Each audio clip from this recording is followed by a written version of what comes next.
हम इस समय मौजूद हैं टांडा विधानसभा क्षेत्र कस्बा में। हमारे साथ कुछ है बात करेंगे कि इस बार 2024 लोकसभा चुनाव में किस मुद्दे पर वोट करेंगे, किस मुद्दे पर आप 2024 चुनाव को लेकर मतदान करेंगे। 2024 चुनाव का जो मुद्दा है, सबसे मेन मुद्दा है उच्च शिक्षा और रोजगार। क्योंकि युवा जो है वो ज्यादातर जो पढ़ाई करते हैं, लगभग 80% युवा है जो वो पढ़ाई कर रहे हैं। वो सिर्फ इस बात के लिए पढ़ाई करते हैं कि पढ़ लिख कर वो नौकरी हासिल करेंगे।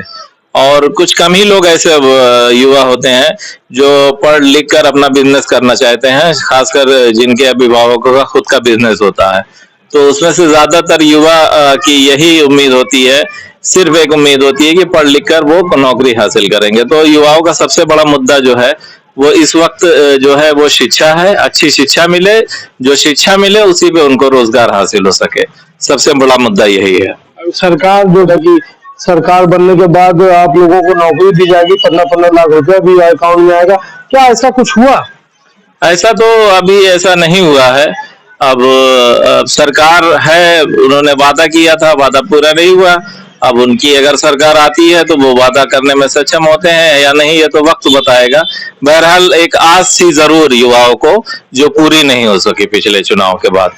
अम्बेडकर नगर लोकसभा में समाजवादी पार्टी ने लालजी वर्मा को टिकट दिया इंडिया गठबंधन से, तो वहीं भारतीय जनता पार्टी ने बसपा से रहे सांसद रितेश पांडे को भारतीय जनता पार्टी से टिकट मिला है। तो वहीं बहुजन समाज पार्टी ने मुस्लिम कैंडिडेट दिया है, तो उसको किस तरीके से जो बुनकर नगरी टांडा मुस्लिम बहुल क्षेत्र माना जाता है, किस तरीके से ये चुनाव में किसके साथ रहेगी?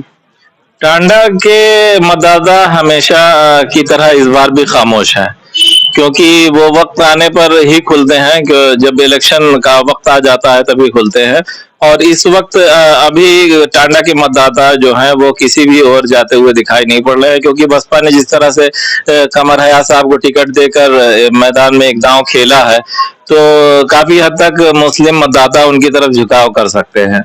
लेकिन जो सरकार ने योजनाएं चलाई थी उसमें कुछ काफी मुस्लिम भी लाभान्वित हुए थे, तो उनका झुकाव भाजपा की तरफ भी हो सकता है।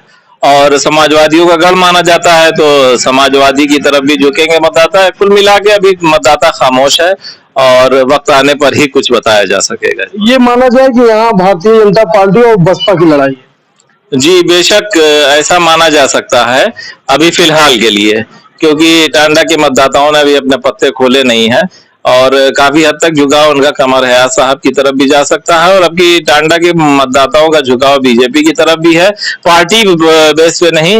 उनके युवा सांसद रितेश पांडे, उन्होंने काफी हद तक जो है जनसंपर्क बनाए रखा है और लोगों से मिलते जुलते रहे हैं इलेक्शन के पहले भी, तो कुछ मुस्लिम मतदाताओं का रुख उनकी तरफ भी जा सकता है। वो लोगों से, जो रितेश पांडे युवा है, वो लोगों से मुलाकात भी करे, लेकिन 5 साल वो सांसद रहे लेकिन टांडा के लिए उन्होंने कुछ नहीं किया, ऐसा टांडा के लोगों का कहना है।